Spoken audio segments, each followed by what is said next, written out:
the sun. Here comes the sun, and I say it's alright.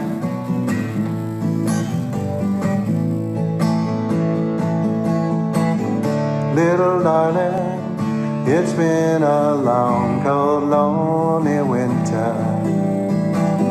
Little darling, it feels like years since it's been here. Here comes the sun. Here comes the sun, and I say it's alright.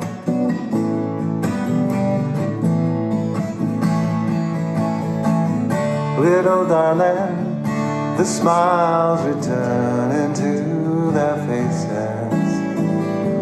Little darling, it seems like years since it's been here. Here comes the sun. Here comes the sun, and I say it's alright.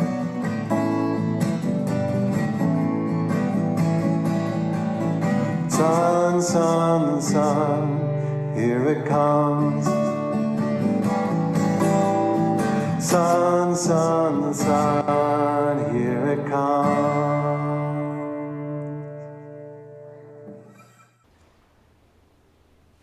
Thank you, Mick, for ushering in our service today, emphasizing new beginnings.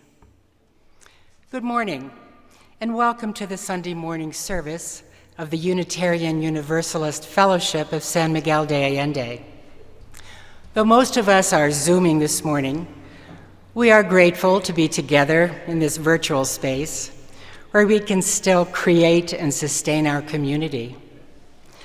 As we strive to be a loving community for ourselves and our neighbors, we are mindful that the physical community of San Miguel de Allende, which we share, is located on the ancestral lands of the Chichimeca, Otomi, and Nuwa people.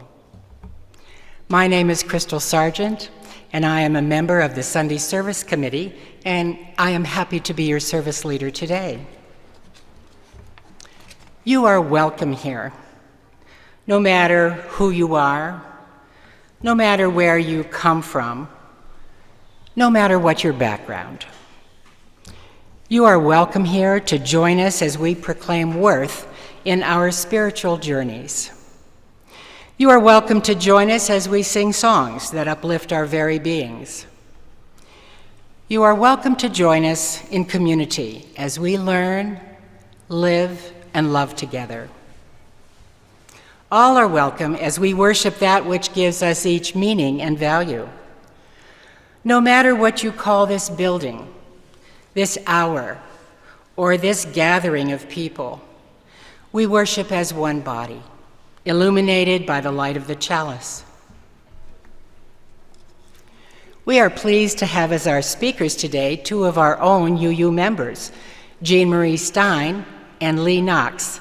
A little more about them a little later in the service. Also, you may notice our three flowering trees which grace our space today: a kumquat, a mandarin orange, and a Valenciano orange, which will celebrate their own new beginnings each spring for many years. These trees will be donated to our landlord, the Posada Aldea, in thanks to those men and women who have made this beautiful space our Sunday home, to which we will return very soon. And now we go to Dr. Stephanie Studensky for a message from our COVID task force. Good morning, everyone. I'm Stephanie Studensky, reporting for your COVID task force. We're pleased to announce that the task force recommended and the board approved in-person gatherings for the Sunday service starting February 20th, 2022. Please remember that if you want to attend in person, you should send a request in advance to Diana. Also, Diana must have your vaccination and booster records. We'll follow the same guidelines we used before, including spacing and K95 type masks. There's going to be a cap on the number of spaces available. If you come without signing up, you will only be able to participate if space is still available. Of course, you can continue to participate remotely by Zoom if you prefer. Whichever way you choose to participate, we're glad you're here. And now for today's opening words. We call forth the light of our faith by igniting our chalice. This spark of new beginnings invites us into a sacred space to reflect on where we have been and where we are going. Even knowing that this particular flame will intentionally end with our ritual extinguishing, we fear not its end. For we know with brave hearts that from every ending of our lives we are sent forth to make a new beginning. Cornelia will now lead us in our covenant, first in English and then in Spanish.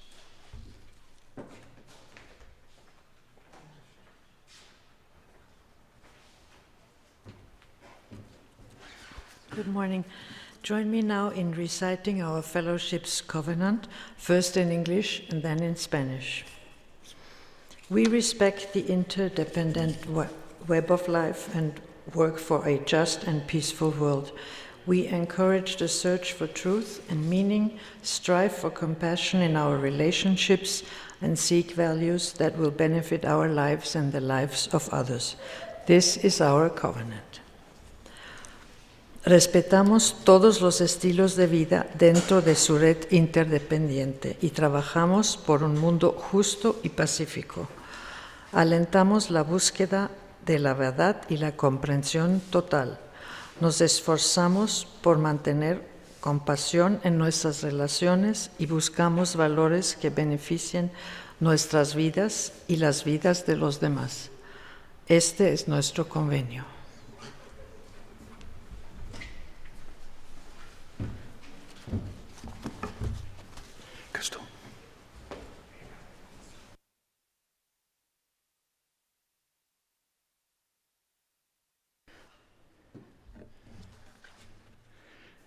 Good morning. I'm the Reverend Tom Rosiello, Minister of the Fellowship. We now enter into a sacred time in our service, a time when members and friends share significant joys, sorrows, and concerns with their community. If you have a joy, sorrow, and concern that you'd like shared in an upcoming service, please email it to me. If you have something that you've not emailed and you'd like to share today, you may type it into chat now. As we share these joys and concerns and sorrows, Cornelia will light a candle as a visual expression that that thought or that prayer is held by this community this morning. Cornelia will light our first candle for Mark Johanningsmeyer and Judith Genya. They've had a pretty harrowing experience over the last week or so. But the good news is Mark was successfully medevaced to the U.S., to San Francisco, with Judith. He underwent triple bypass surgery and is doing very well.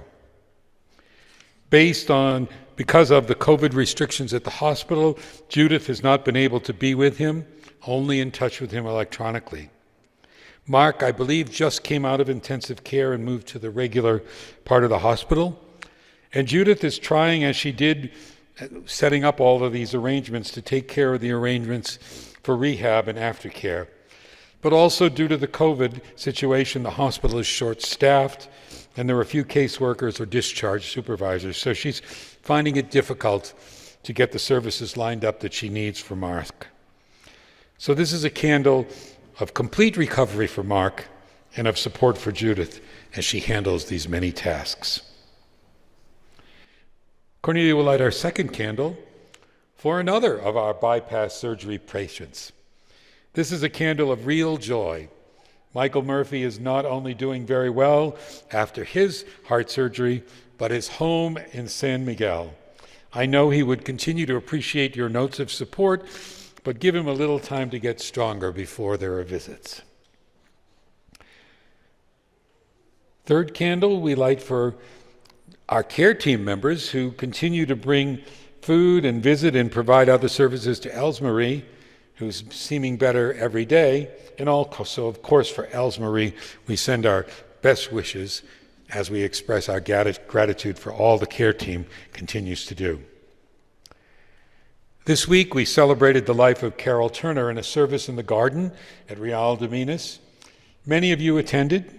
As we remember Carol's lives, we thought how her light continues to shine among us. So once again today, we light a candle for Carol, as many of you requested, the light that was her life and that she brought to this world. Another joyful candle with continuing wishes for recovery for Kathy Canepa, who underwent successful back surgery in the U.S. and is recuperating and going through physical therapy now. We can't wait to welcome her and Dan back. And now I'll turn to Paula to see if there are any from chat. None typed in this morning, so therefore we will light one more candle. Two more candles. This one is a candle for the hope that war will not break out in the Ukraine. Our thoughts and prayers are with the Ukrainian people and all who face the threat of war or suffer because of nations raging war. This candle is a prayer for peace. And our final candle, is, as always, is one for all those joys, sorrows, and concerns that we each hold deep in our hearts, but which remain unspoken this morning. I invite you to carry these thoughts, these prayers, and all that sits in your hearts this morning into a time of silent prayer and meditation, guided by music that reflects this theme of today's service, a new beginning. This is the Largo from the Dvorak New World Symphony.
Last week you heard some wonderful reasons why it's important to give generously to the Unitarian Universalist Fellowship of San Miguel Allende, and in a few minutes you'll hear from two other members. And over the next couple of weeks you'll hear even more good reasons why people support this fellowship. Altogether, They constitute an impressive and long list of good reasons that range from the importance of community, especially in difficult times, to the appreciation of professional and lay ministry, to the quality of our Sunday services and the desire to hear inspirational sermons, and the importance of supporting NGOs with social action grants. We all have somewhat different reasons to give generously, but we all share many of the same reasons too. We may rank them in a different hierarchy of priorities, but for most of us, they're all valid. They're all good reasons to be generous as you can with this fellowship. And the truth is, what we do in one area of this fellowship helps support the other areas of the life of this community as well. Our programs, our ministries must be interconnected. So as we think about giving, it's easy to think about part of this fellowship as separate. It's easy to think of this fellowship itself as unique and different and separated from UU congregations in the U.S. and other parts of the world. I instead like to think of all we do here and all this congregation itself is part of something greater. Our programs and our ministries support each other, and we're part of a liberal religious movement, a movement that has brought progress on social justice issues of every kind, a movement that has recognized the equal worth and dignity of every person, and thereby welcomed so many that are excluded or do not feel comfortable finding a spiritual home in other faith traditions. Unitarian Universalism has always brought the voice of liberal religion to the opened its doors wide and made it as easy as possible for those who agree with our principles and values not only to find support from us, but to have a home with us. This fellowship is and must be the inviting voice of liberal religion in San Miguel and even reaching out to other parts of Mexico. I hope we never underestimate the importance of that.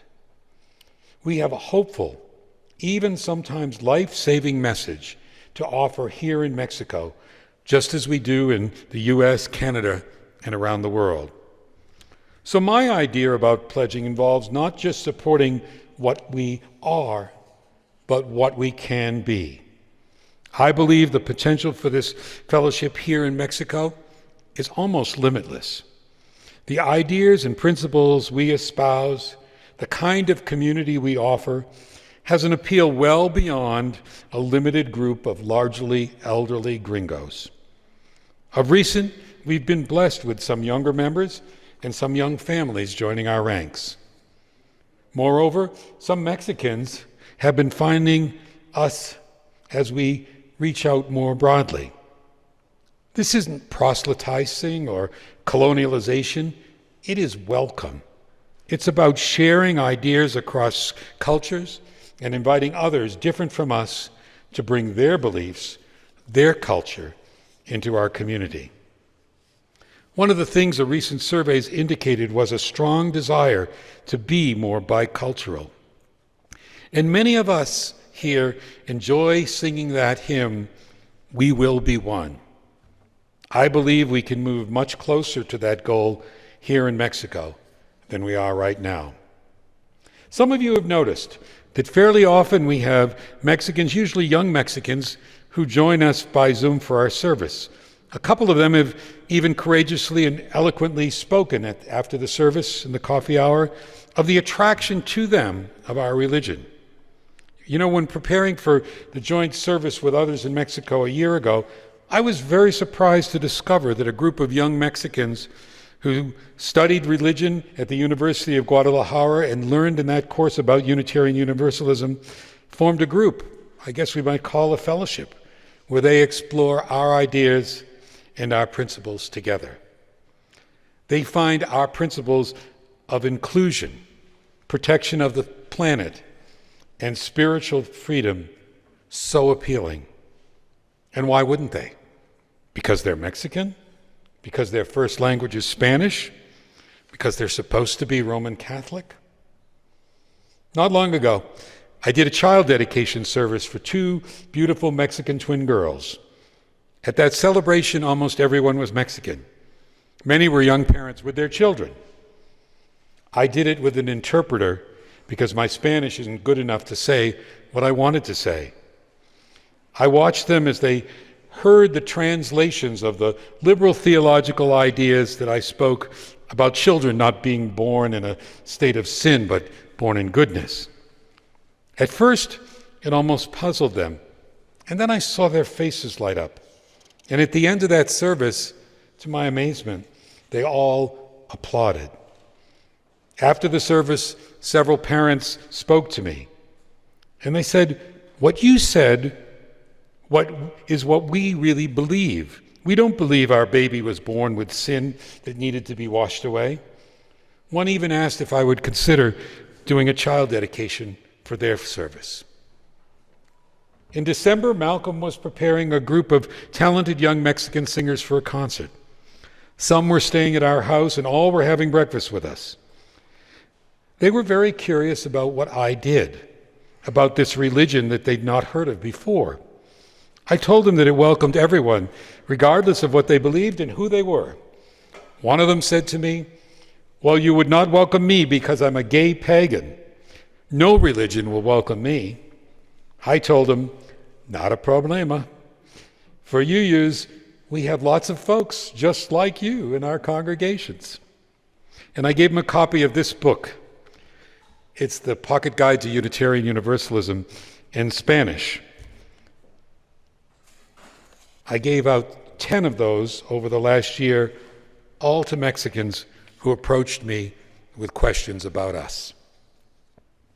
For the past 35 years, this fellowship has been an incredible voice of liberal religion in this community, protecting women, advocating for children, speaking out with concerns for the environment. Yet so much we've done has been from a distance. There are barriers to cross, but I believe there are many who want to receive more than grants and assistance, who want to be one with us, and I hope we can find ways to make that happen.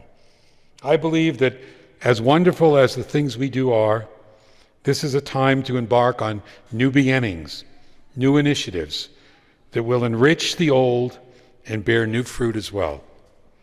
So I personally invite you to pledge generously, not just to maintain what we have, but to support what we can be.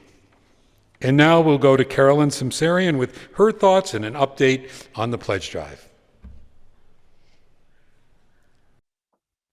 Thank you, Tom. I'm Carolyn Simsarian, along with Trish Schneider, Christy McHugh, and Ben Gall. I'm a member of your UU Pledge team. It's week number 2 of the Pledge Drive. We're pleased to announce that joining together, we have raised over $55,000 toward our goal of $110,000. For these past 2 years, we have not had the benefit of the Sunday collection. To make up this difference, we've had to pull some money from the reserves. As you know, up to 50% of all that we bring in goes back to support NGOs in our larger Mexican community. Every pledge counts. We are counting on you. Go to UUFSMA website or to the chat box and fill out your 2022 pledge form. Be a part of meeting this year's goal. Enjoy the benefits of membership in UUFSMA. On a personal level, I'm pleased to introduce Caterina Barron. You may have seen her not to be missed presentation entitled "A White Mother of Biracial Children Divests of Whiteness" at the service on January 22nd. If you missed it, go to the website where there's a link to YouTube and see her talk. Caterina and her family became residents of Mexico when her spouse, a Mexican national, was deported. We are privileged to have this family in our fellowship. Today, Katerina will say a few words about what being a member of UUFSMA has meant to her. Hey everyone, I'm Katerina Barone, and I feel really honored that I was asked to share what this UU congregation has meant to me over the past 4.5 years. It's still kind of blows my mind how long it's been since we've been in Mexico. And since the pandemic, we haven't been as involved as we were in the past. So it's really this asking to share today really called me to reflect on what drew us in to the congregation in the first place and what made us want to stay and continue to come. And for me, it was, we were going through a really hard time. We didn't have a lot of community when we first moved to Mexico, and we showed up and were just accepted and loved with open arms in a way that I hadn't really experienced before.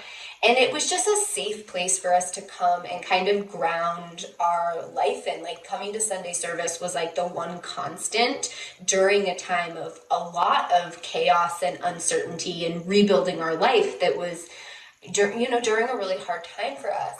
And then as, the more I learned about UU values and hearing all of the speakers, either their ministers or just people from the congregation sharing their life experience and their dedication to a better world, it kept me around. It kept me wanting more. And the dedication to social justice is really the biggest piece for me. It's my favorite part, and my favorite part of the covenant is when we talk about the interdependent web of life, because I'm really grounded in this belief of like a communal consciousness that we all are connected. And I believed that before I knew what Unitarian Universalism was.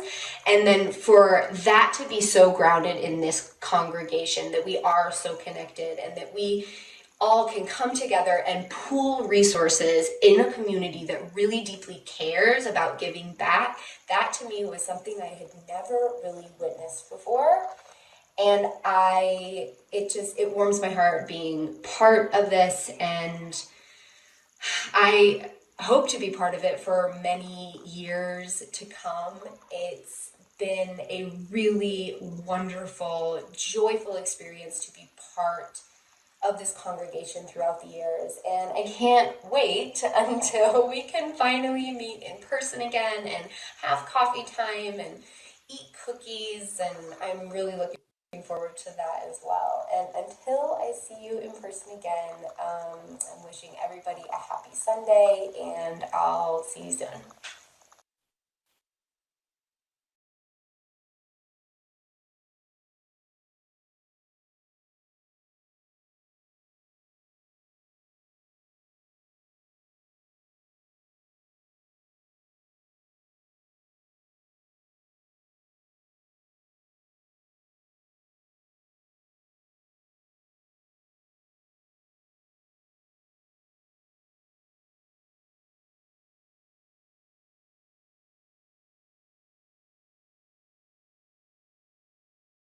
is one of those organizations.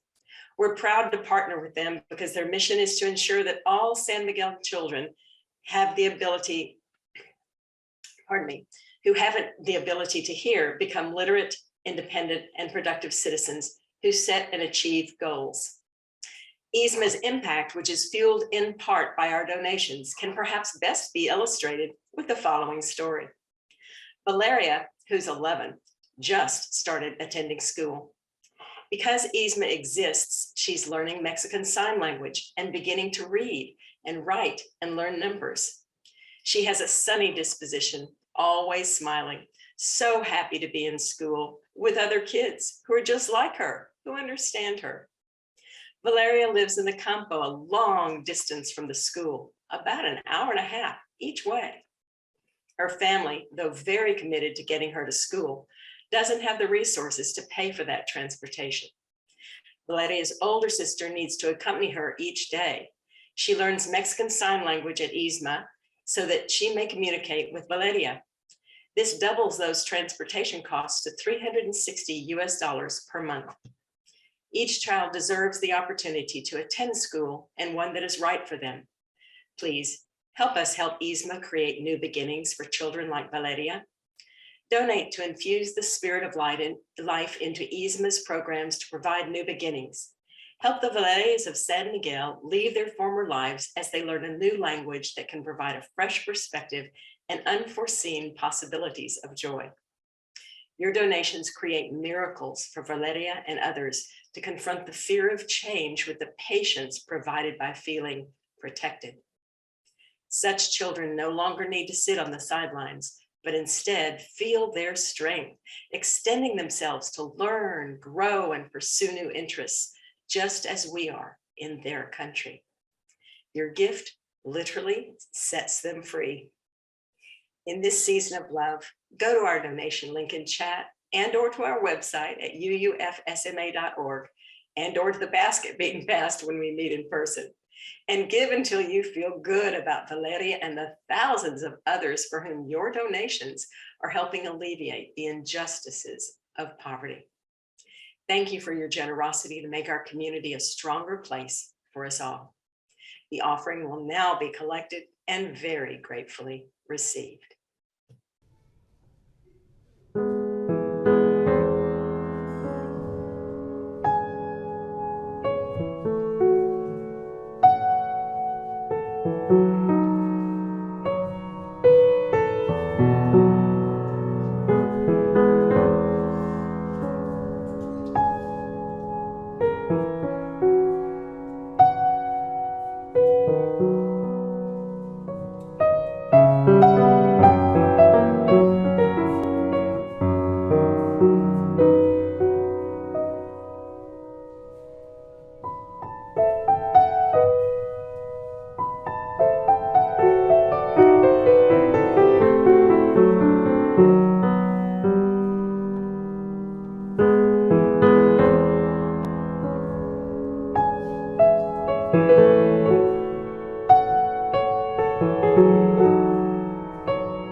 It's my pleasure to introduce the first of our two speakers today.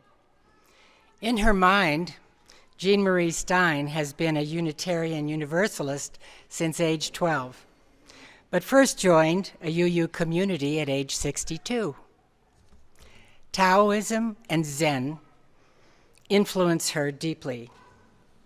She worked as an editor for G.P. Putnam's Sons and owns a company publishing popular literature. Welcome, Jean Marie.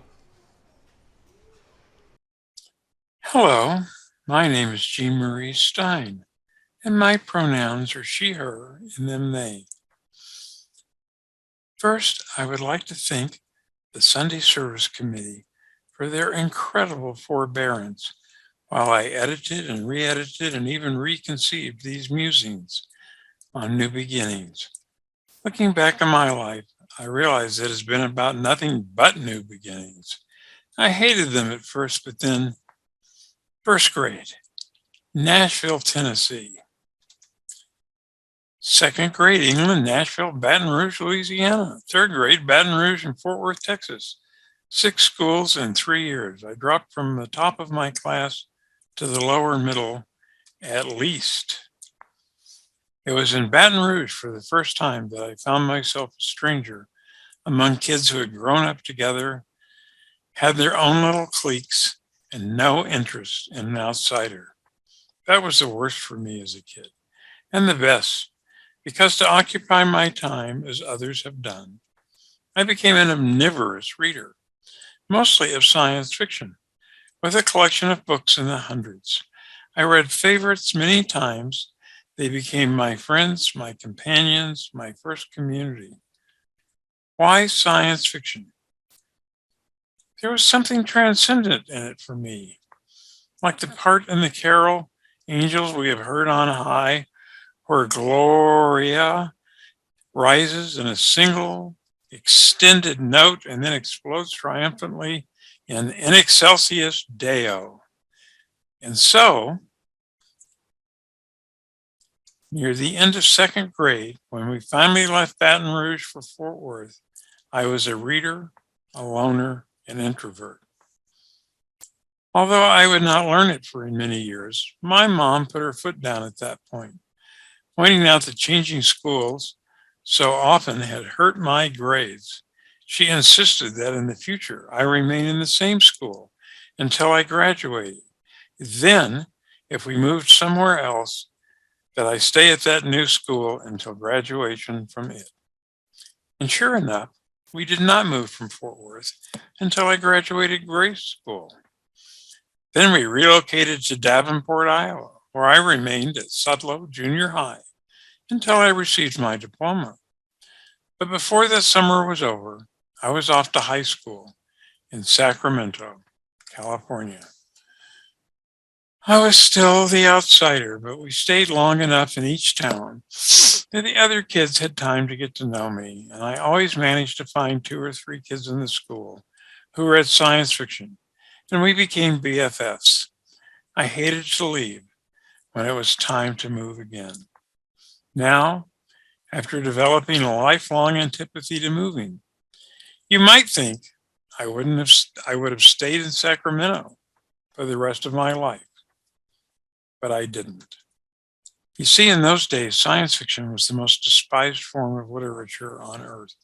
Teachers actively discouraged students from reading it, and few people read it. Those who did were mainly nerds and geeks like myself. Since we read it, we knew it was not a slam bang action adventure thing at all, but a literature of ideas. And ideas are what geeks and nerds like best. I was one such, desperately lonely, in need of a community of folks to talk with about the mind-blowing ideas I found in science fiction. Like how an enemy intent on war might be defeated without a single bullet being fired using a kind of psychological jujitsu. So I moved to Los Angeles, which had one of the largest and most active science fiction clubs. I never even paused to think about how much I hated moving. I was past that. I just packed my belongings and went. There, I found acceptance, understanding, long and satisfying conversations with like-minded folks about the things that mattered to me most. It would be 3 decades and on the opposite side of the continent before I would discover another community of like-minded people, acceptance, and things that connected to me spiritually. That was the UU, of course. Once in Los Angeles, for reasons of job or cheaper rent, I moved many times around Southern California over the next few years. Then, across a 50-year span, due mostly to tempting job offers, I traveled to the East Coast and back to the West 6 times at least, from north to south, from San Francisco to New Orleans, Minneapolis, Burbank, Baton Rouge, Virginia Beach, Chicago, Iowa City, Los Angeles, many times, Northampton, Massachusetts, Berkeley, now even San Miguel, Allende, and many others. Often, people learned I had moved to so many different places in my adult life would seem surprised. I would tell them about my childhood and say that to me, packing your stuff and having movers carted off and following them to someplace new you would live seemed easy and natural as pie. Besides, my books were my companions, my friends, and where they were was home. But when I look back through the lens of new beginnings, I see multiple ways all my peregrinations as a kid and an adult influenced my life. For without realizing it, I had learned 2 lessons that instinctively guided my actions when dealing with new beginnings. The first was that while there would always be things you don't like about the new place or new situation you were in, an ugly strip of automobile dealers down the street, the lack of a good book club, a boss who can't boss, there will also always be things you love. Walks by the river shore, a used bookstore, being closer to grandkids, life will be tolerable. Second, you may be lonely as a new arrival, but if you are there for very long, you will make 1 or more BFFs. And if you hold each BFF you make close through the rest of your life, you will be surprised how they add up. But most importantly, I think all that moving made me more open to embracing new beginnings. I know I have taken jobs on that I have never done before. If I didn't think I could do them, I always said no. But if I believed they might be in line with my expertise or talents, I often said yes. We made a new beginning when we moved to Mexico, bought a house, and joined a new UU congregation here. Now the little kid who hated moving and starting over is beginning to wonder what her next new beginning will be.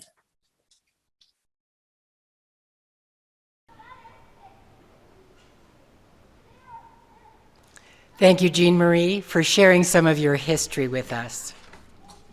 And now let's all join together in song for our hymn number 6, Just as Long as I Have Breath.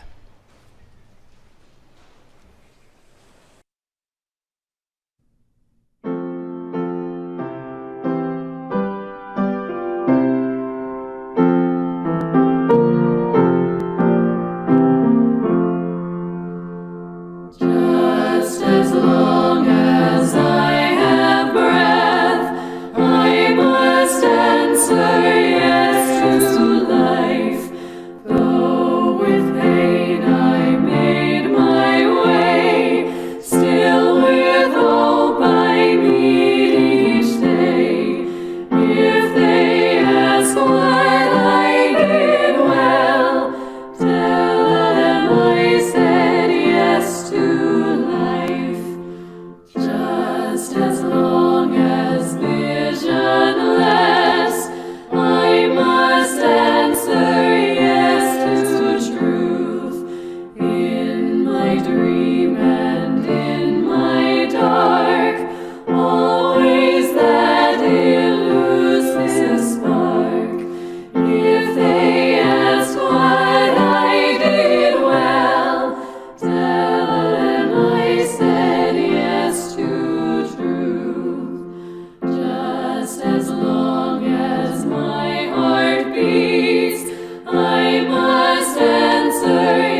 And for our second speaker from Kansas City, Lee Knox is a former Peace Corps volunteer, a retired writer, and a watercolorist.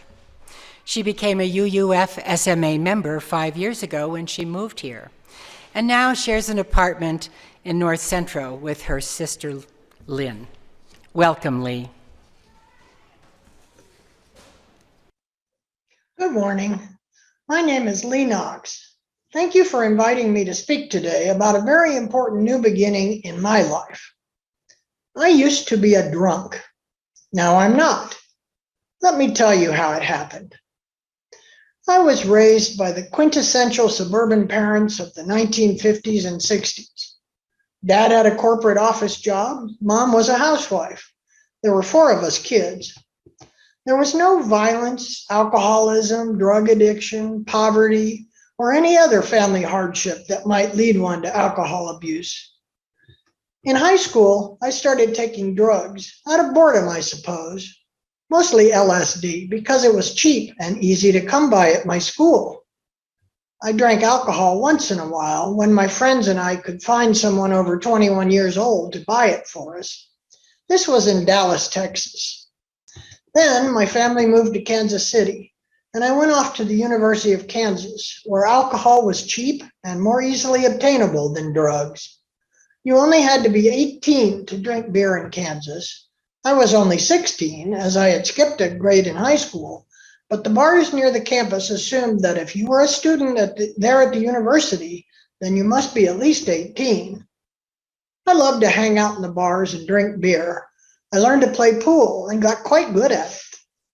We played for beer. As long as I kept winning, I could drink beer and play pool until the bar closed. I used to go into a bar with 5 quarters, a quarter for a glass of beer, 2 quarters for a pack of cigarettes, 1 quarter for the pool table, and the last quarter to buy a beer for the person who beat me at pool. If I lost the game, I would be out of quarters and I had to go home. I did this many nights a week. After college, I went to work in Kansas City and continued going to bars almost every night. It was the 1970s, and then into the 1980s. I drank more and more, always at bars or parties. I didn't drink at home alone. I mostly hung out at a neighborhood bar, the kind of place where everybody knows your name. The bar would sponsor trips to the racetrack and float trips to the Lake of the Ozarks. It was a lot of fun. I always held down a job, and at first I was working my way up with better and better jobs. Later on, as I drank more and more, I was more downwardly mobile. Then I fell in love.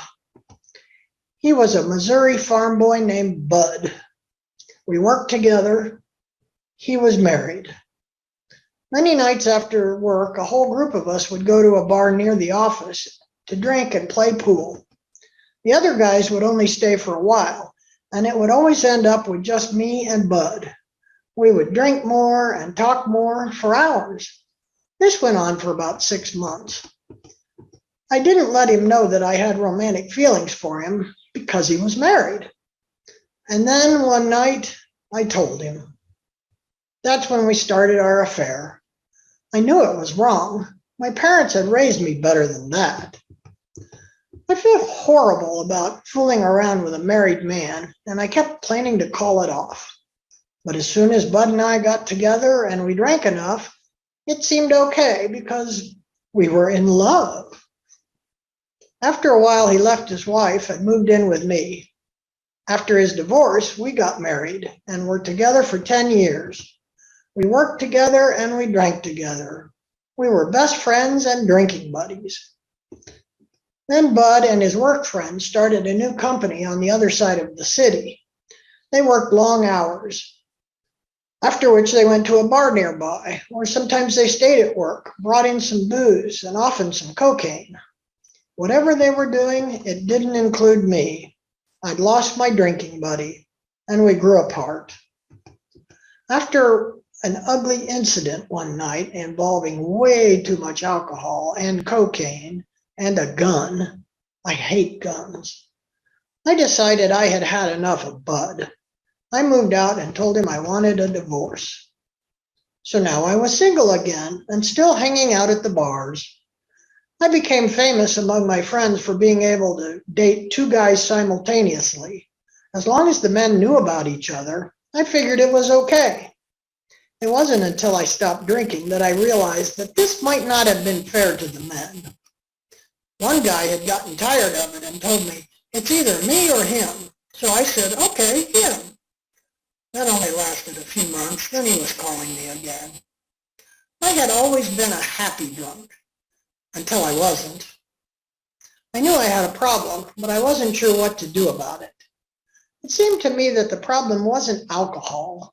It was the frequency and quantity of alcohol. So I tried to control it. I'll only drink on weekends, I told myself. Well, Thursday's part of the weekend, isn't it? And of course I played darts on Monday night, so I'd have to drink then. Or I told myself, I'll only have 3 drinks and then I'll go home. Yeah, right. As F. Scott Fitzgerald said, you take the first drink, that drink takes the second drink, and then the drinks take you. One night during a 6-day bender, I decided I couldn't imagine living without drinking, and I couldn't figure out how to stop drinking. So I decided to stop living. I was at the home of boyfriend de jour, and he had some Valium in his medicine cabinet. So I took the whole bottle. I was really surprised to wake up the next morning. I couldn't believe what I had done, but sure enough, the Valium bottle was empty. It scared me that I could have done something like that, so I started in drinking again. In the ensuing drunken stupor, I called an emergency number and told them what was going on. They sent an ambulance to take me to a hospital. After they checked that I hadn't done any damage to myself with all that Valium, the hospital staff sent a psychiatrist from the alcohol recovery unit to come and talk to me. He decided that I didn't drink because I was depressed, but rather that I was depressed because I was an alcoholic. So I was enrolled in their 30-day outpatient treatment, and I stayed with my parents at night. By the way, this whole thing hurt my parents a lot, that I had tried to kill myself and that I was suffering in this way. The treatment center counselor strongly recommended going to AA meetings. I was aware that those who attended AA had a much better chance of staying sober, but I was hesitant to go because I'm an atheist. People assured me that AA is not a religious program, it's a spiritual program. Oh, really? 8 out of the 12 steps mention God. That seems a little religious to me. Steps number 3 and 11 use the phrase, God as we understand him. Well, I understood God to be fictional, but I wasn't going to let that stand in the way because I wanted to stay sober. I went to the meetings and made friends there. Here was a place that I could hang out with people where no one was drinking. I paid little attention to the 12 steps, but learned a lot from people's stories. I learned to be honest with myself about my actions and my motives, both then and now. And we would do fun things together as a group. Did you know that you can go bowling without drinking? It was news to me. At first, I felt like it was just a matter of time before I would drink again, that something would happen that I would have to drink over. Little by little, that feeling went away. By 6 months into my sobriety, I knew that I would never have to drink again if I didn't want to, and I didn't want to. It was a new beginning for me. I got a new job. I got a new apartment out in the suburbs where there wasn't a bar or liquor store on every corner. As a matter of fact, my new apartment was just 2 blocks from a Unitarian church. I was aware of the UU church downtown. Even when I was a drunk, I had thought about checking out the UUs because they were frequently hosting interesting speakers there. But of course, in order to attend, I would have to get off the bar stool and leave the bar. So that never happened. But now that I was sober and this other UU fellowship was just 2 blocks away, I thought I'd go check it out. It was helpful that the sign said it was a Unitarian society, not a church. I was getting all the God talk I needed at the AA meetings.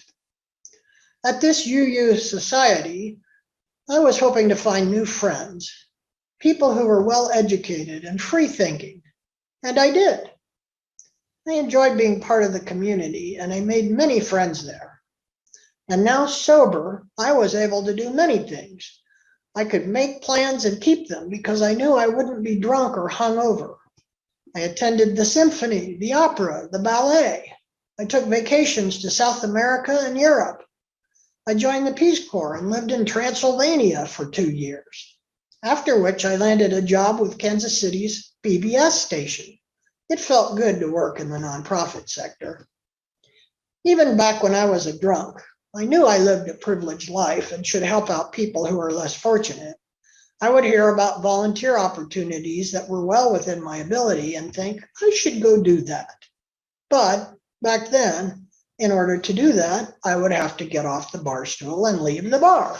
So I rarely did. Though one time, I signed Bud and I up to serve Thanksgiving dinner to the homeless at the Salvation Army. They made us show up very early in the morning, and we were very hungover. It was a miserable day, so we never did that again. After I stopped drinking, my sister and I spent every Thanksgiving and sometimes Christmas delivering Salvation Army meals to elderly shut-ins around Kansas City. And I did lots of other volunteer work. It's so much easier to help others when you're not drunk or hungover. Back when I was a drunk, I did not like to spend time around my parents. I couldn't drink the way I wanted to in their presence. And I felt like they disapproved of my lifestyle. I felt like they were disappointed in me. Once I sobered up, I realized that it was me who disapproved of my lifestyle, and it was me who was disappointed in me. Sober, I felt like my parents loved me and wanted what was best for me. And sober, I was able to take care of them years later when they both got dementia. We lost Dad in 2013 and Mom 2 years later, and I miss them every day. So that was my new beginning. I have been sober now for 27 years. I may have missed out on a lot during my drunken years, but I feel like I have made up for it since then. In my case, sobriety is the spice of life. Thank you for listening.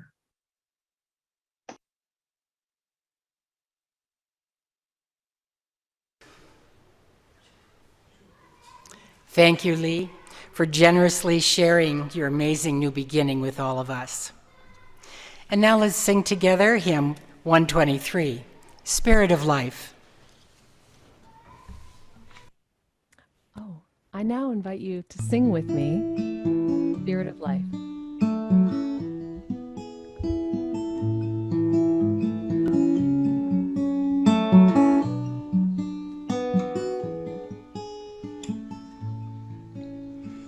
Spirit of life, come unto me. Sing in my heart all the stirrings of compassion.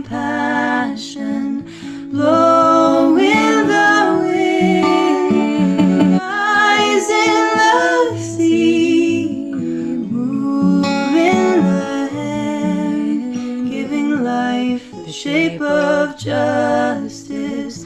Roots hold me close, wings set me free. Spirit of life, come to me, come to me. We very much look forward to welcoming some of you back 1 week from today to the Hotel Aldea for an in-person service. You may reserve your seat in advance with Deanna Amaya at info.uufsma@gmail.com. Or you may come in person to see if space remains.